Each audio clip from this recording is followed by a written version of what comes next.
Okay. Our next presenter is Douglas Moon from the Department of Organizational Leadership, Policy, and Development.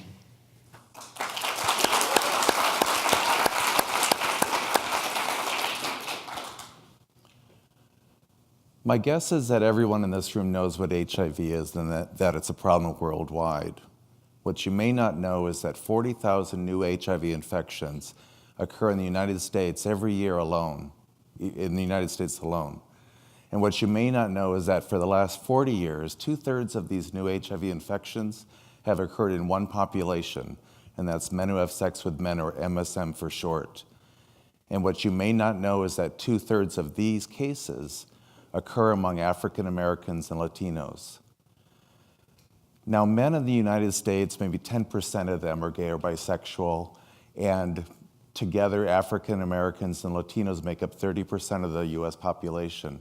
But 70% of the new HIV infections occur among these groups.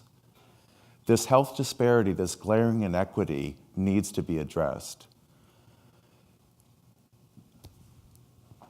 Take a look at these three lines here. They represent a decrease in HIV among white MSM, which is good news, but the disproportionate increase among African American and Latino MSM is not.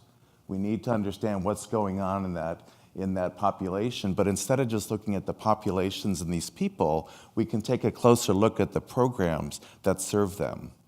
Program evaluation can help describe what's going on in a program and how well problems are being addressed.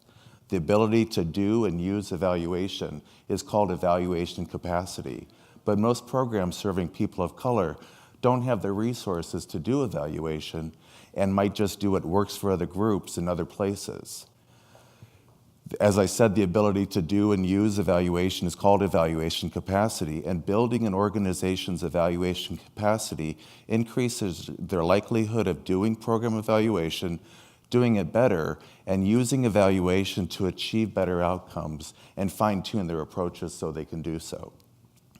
My study is working with 2 HIV prevention systems in Oregon because I live there, and in Minnesota because I live here now.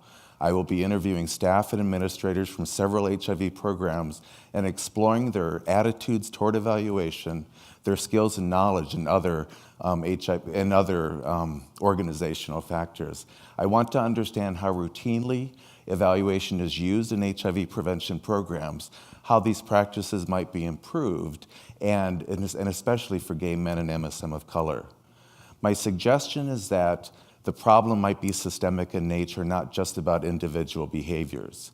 Understanding how to look at the organizational capacity to do evaluation will give us a better understanding of what's going on in these populations and how these programs can be improved to make sure that these services happen well for these populations. Thank you.